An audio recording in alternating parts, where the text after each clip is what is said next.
Buenos días, qué gusto poder saludarle, qué bueno verle esta mañana. Damos gracias a Dios porque nos podemos reunir.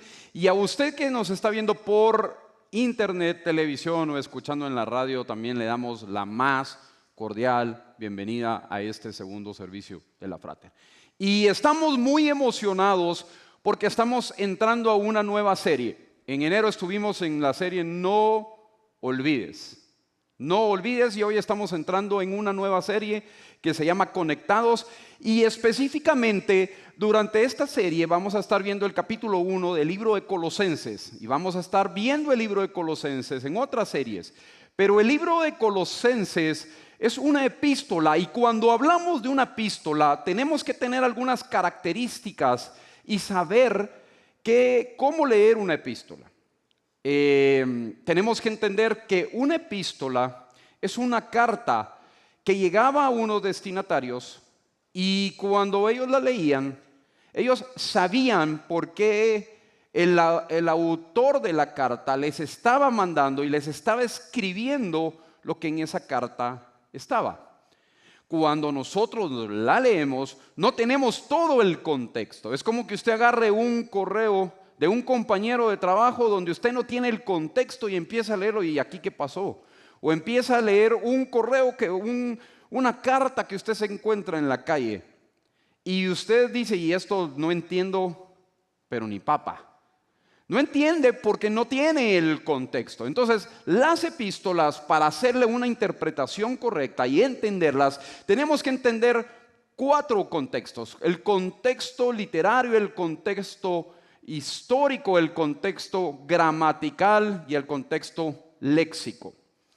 El contexto literario es entender que es una carta que fue escrita a ciertos destinatarios.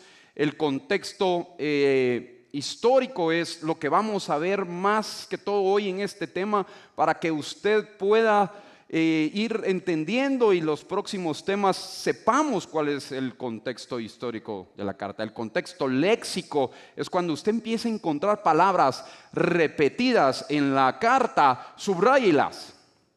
Porque el contexto léxico, esas palabras repetidas nos van a decir mucho, y cuando leemos la Biblia, encontrando esas palabras repetidas, mire, es impresionante porque uno va entendiendo, sí pues, y va encontrando esa riqueza. Y el contexto gramatical es que póngale atención a los verbos, a esas acciones, vaya subrayando, vaya poniendo la atención a esos verbos. Entonces, la carta a los Colosenses es una carta que vamos a ver quién es el autor, pero tenemos que entender que el autor no conocía a los destinatarios. Él no sabía, nunca había llegado a la ciudad donde manda esta carta, solo había oído, le llegan noticias, pero no los conocía. Yo no sé si usted tiene Facebook, y en el Facebook usted empieza a recibir solicitudes de amistad de gente que usted no conoce, pero es amigo de su amigo. Y entonces usted dice, yo quiero llegar a ese amigo de mi amigo, ¿verdad? Y entonces eso era lo que estaba pasando. Muchas veces usted viene y dice, quiero hablar con tal persona, pero lo conoce fulano de tal. Hoy en esta semana platicaba con un amigo que necesitaba hablar con un doctor sobre una especialidad. Yo le digo, mira, mi hermano vive en México, es especialista en esto que vos querés, yo te pongo en contacto con él. Y entonces este amigo conoció a mi hermano que no conocía, pero lo conoció por medio de... Y no se han visto, solo se han hablado, o tal vez ni se han hablado, pero se van a hablar. Eso era lo que estaba pasando en la carta a los Colosenses. Pablo no los conocía, pero había un amigo en común que lo vamos a conocer. Entonces, para poder ir entrando en materia, en esta carta que es preciosa, 4 capítulos que nos la vamos a disfrutar, acompáñame a Colosenses capítulo 1, versículo 1.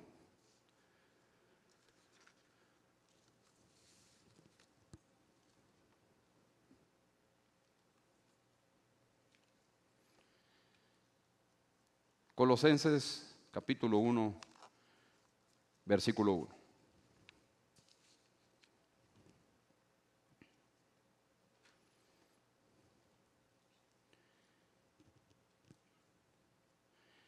Pablo, apóstol de Jesucristo o de Cristo Jesús, por la voluntad de Dios, y el hermano Timoteo, a los santos y fieles hermanos en Cristo que están en Colosas. Que Dios nuestro Padre les conceda gracia y paz. Miren, en estos dos versículos hay tanto. Pablo, apóstol de Cristo. Bueno, ¿quién es el autor de la carta entonces? Es Pablo. ¿Quién era Pablo? Miremos un poquito más de Pablo. El año de la carta es aproximadamente el año 62 después de Cristo. El año 62 después de Cristo, Pablo es el autor y en este caso se refiere como apóstol de Cristo Jesús. Apóstol de Cristo Jesús. La palabra apóstol quiere decir enviado. Y muchas veces usted puede ver en otras cartas que Pablo se refiere como siervo de Jesucristo. La palabra apóstol no era más que podamos sustituirla y decir Pablo enviado de Cristo. La palabra apóstol no era un título rembombante, no era una posición, es más, era una posición de servicio, era una posición de siervo.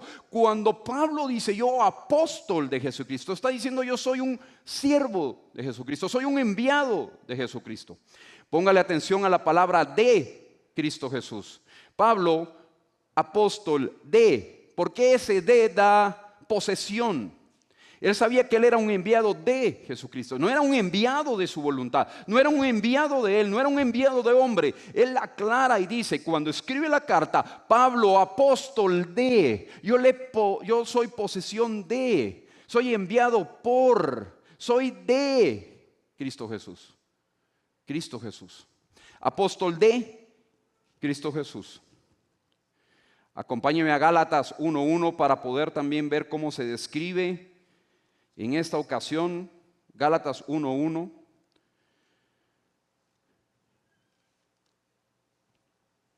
Pablo, apóstol, no por investidura ni mediación humana, sino por Jesucristo y por Dios Padre que lo levantó de entre los muertos. Miren ese saludo, no nos vamos a desviar al saludo de Gálatas, pero también está buenísimo.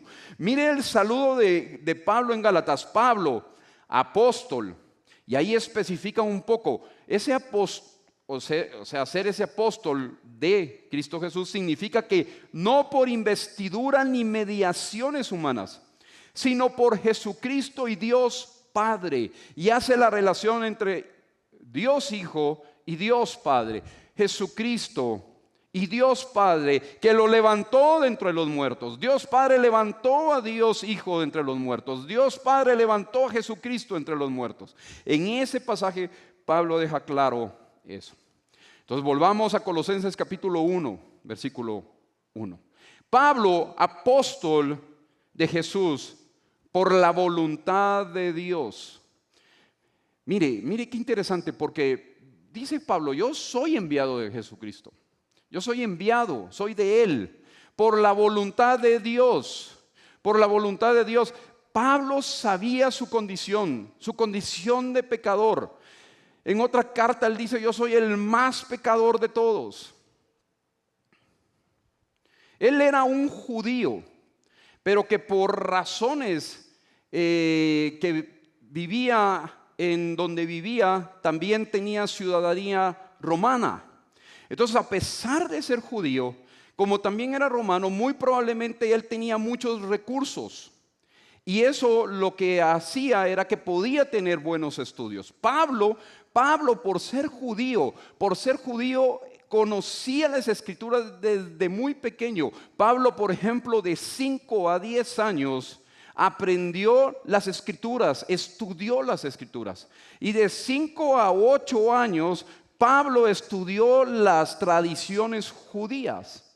O sea que él era un judío muy arraigado, que conocía, usted se recuerda que él mismo se describe en Filipenses, yo soy judío de pura cepa, soy hebreo de pura cepa, de la tribu de Benjamín.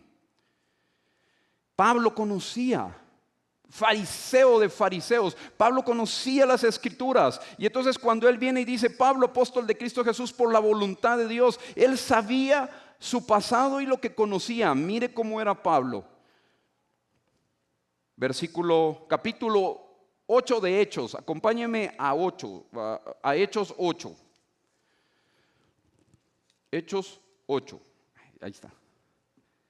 Hechos 8:1.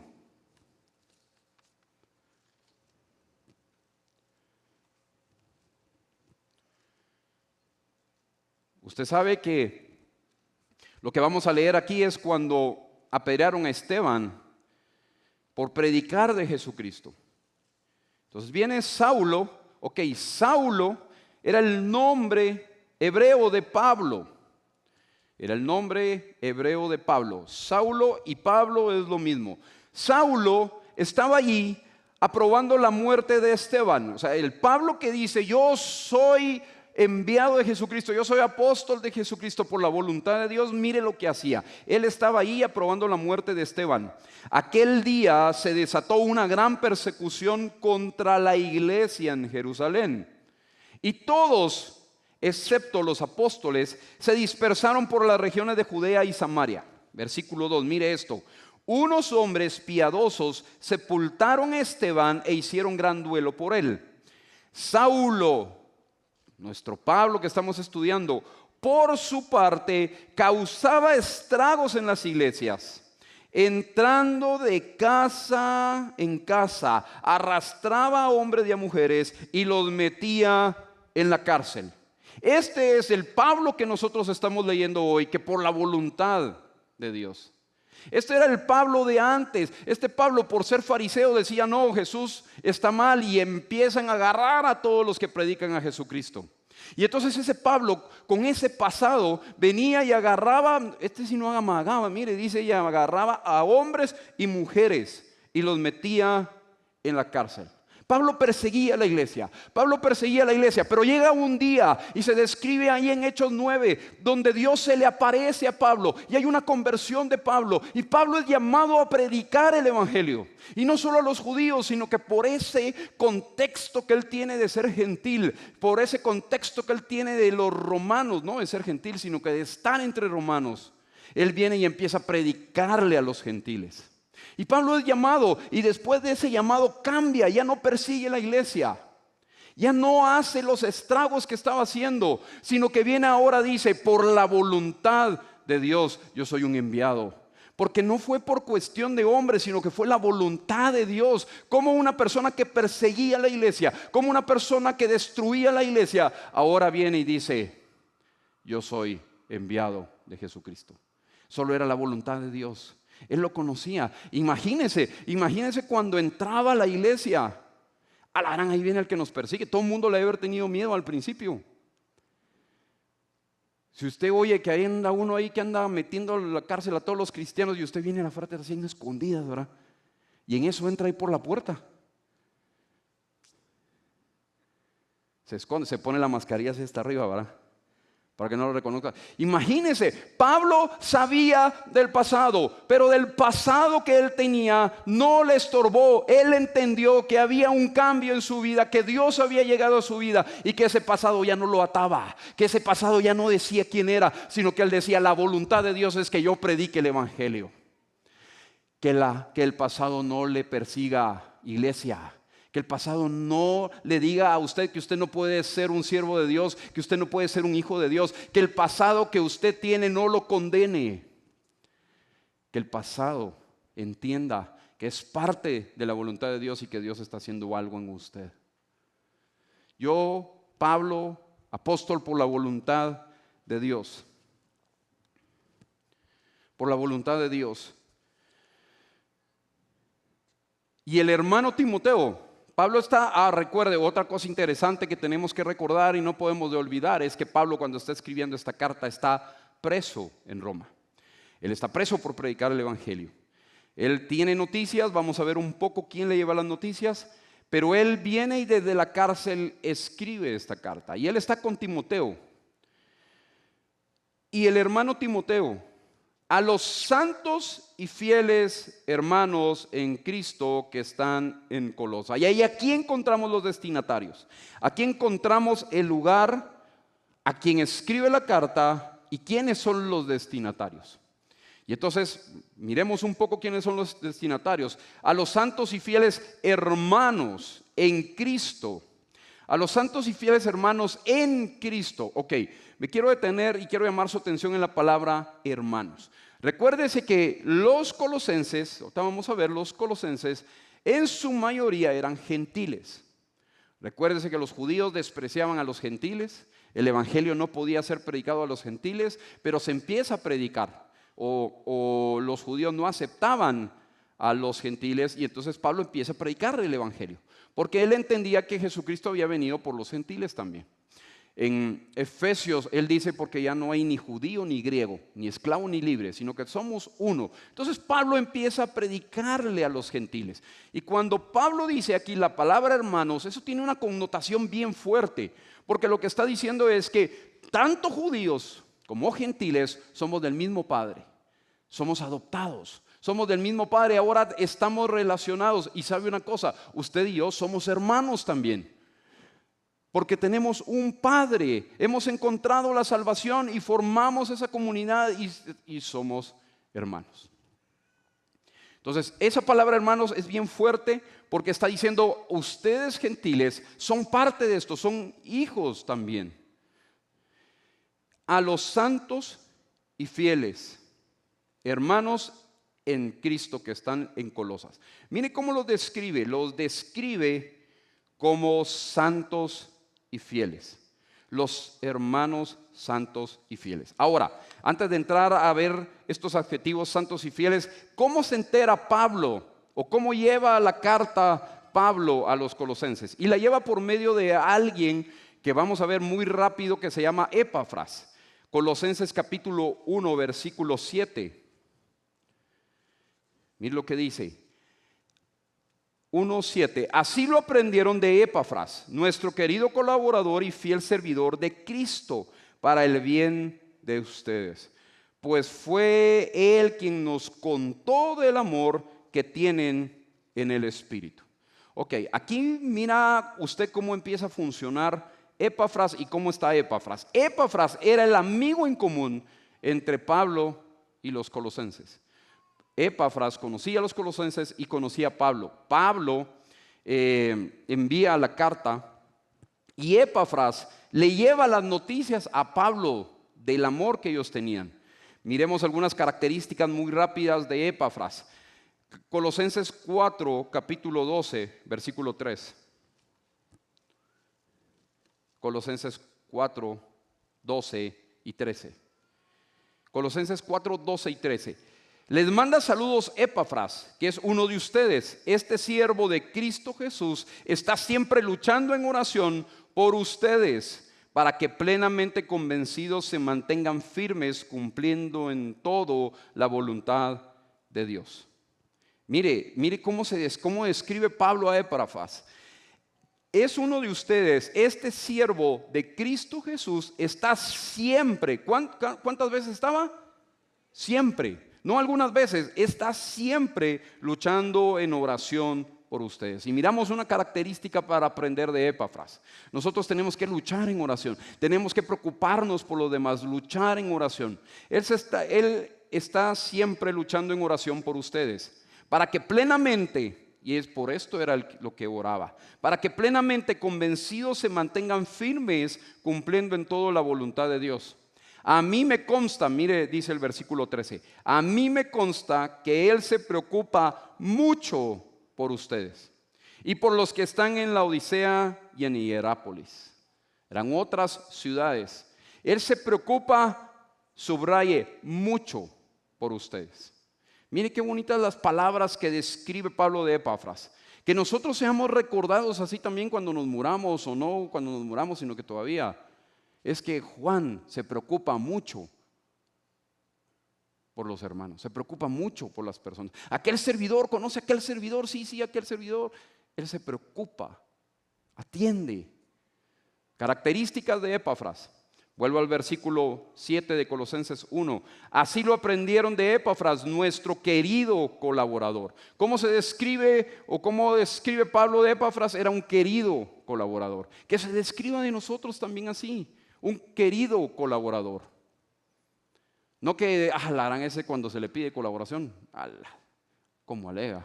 No, un querido colaborador. Es colaborativo, colabora siempre. Colaborador.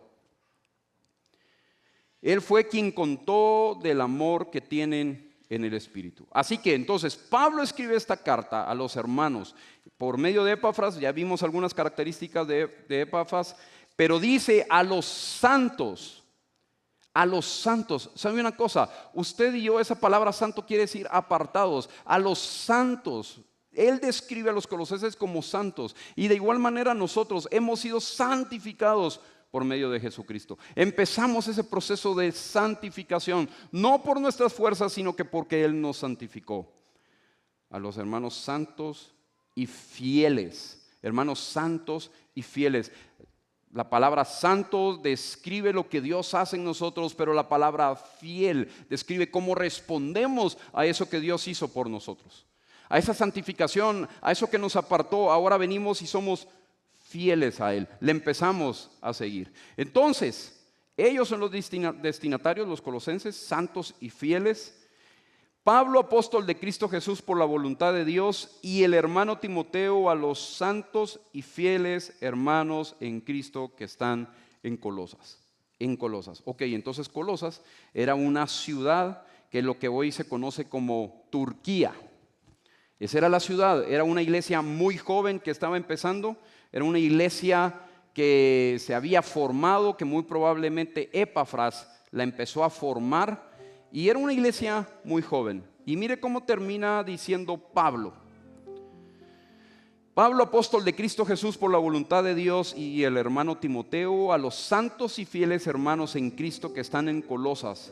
Que Dios, mire el saludo que les da, mire la bendición que les da. Que Dios, nuestro Padre, les conceda gracia y paz. Que Dios nuestro Padre les conceda gracia y paz. Este era un saludo muy común de Pablo. Lo va a encontrar en sus cartas. 13 veces lo menciona, gracia y paz. Que Dios les conceda gracia y paz. Que Dios les conceda gracia y paz. Gracia y paz. La gracia de Dios y esa paz que da tranquilidad, esa paz con Dios. En el hebreo, para los judíos era muy importante esa paz. Usted va a encontrar la palabra shalom.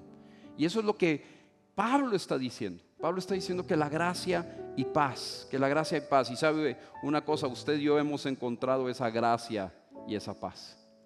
Esa gracia y esa paz. Lo va a encontrar en los saludos de Pablo. Recuerde, hemos encontrado esa gracia y esa paz. ¿Cuál es el motivo de la carta? El motivo de la carta era que como ellos eran gentiles, los judíos les estaban diciendo que tenían que cumplir muchos requisitos.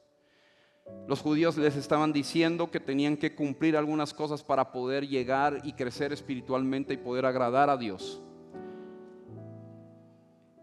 Y estaban creyendo y entendiendo que tenían que hacer otra clase de rituales también gentiles para poder llegar a Dios.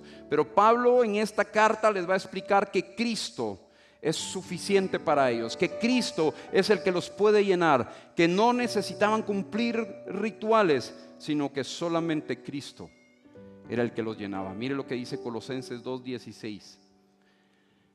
Colosenses 2:16 lo vamos a ver con más detenimiento cuando lleguemos a esos pasajes, pero para entender el motivo dice: así que nadie los juzgue a ustedes por lo que comen o beben, o respecto a los días de fiesta religiosa, de luna nueva o de reposo. Todo esto es una sombra de las cosas que están por venir.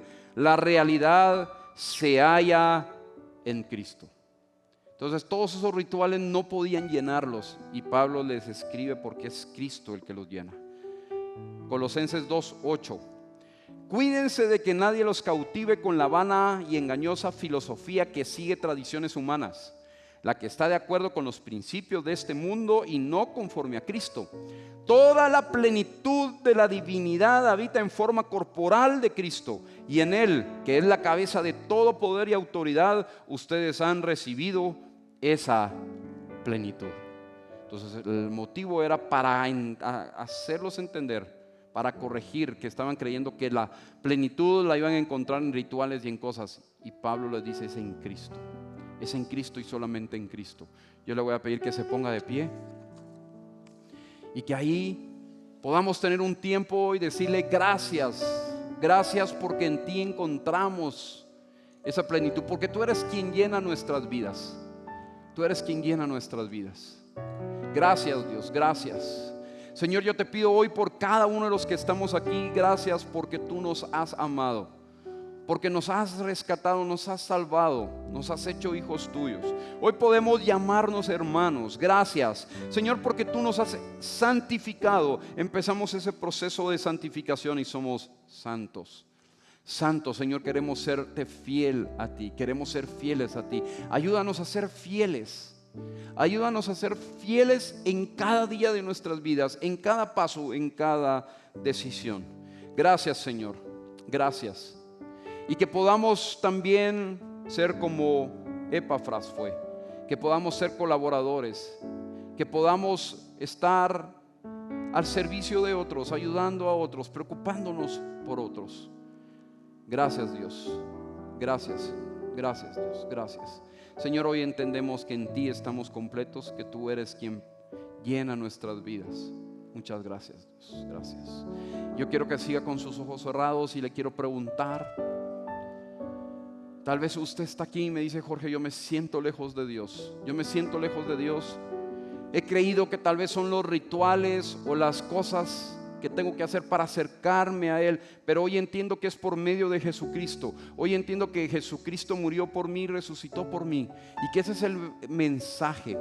Y que entiendo que así como fue predicado a los de Colosa, a los gentiles de Colosa, y ellos obtuvieron ese perdón de pecados, yo también quiero ese perdón de pecados. Quiero acercarme a Dios. Si usted hoy reconoce que necesita acercarse a Dios, que está lejos de Dios, pero que necesita acercarse, yo quiero dirigirlo en una oración.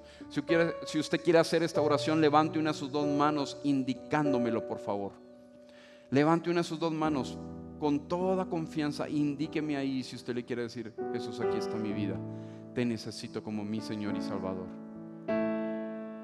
Quiero dejar pasar. Si alguien quiere decirle: Jesús, aquí está mi vida, te necesito, te necesito. Y tal vez usted no levantó su mano, pero le quiere decir: Jesús, aquí está mi vida. Pase al frente con confianza. O tal vez se levantó su mano y yo no la veo. Con confianza, si hay alguien, yo no quiero dejar pasar. Pase aquí al frente.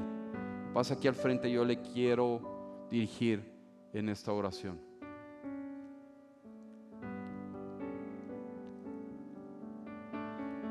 Tal vez usted nos está viendo por televisión, internet o escuchando en la radio, y tal vez usted dice: yo quiero hacer esa oración. Yo le voy a pedir que la repita conmigo. Señor Jesús, te reconozco como mi Señor y mi Salvador.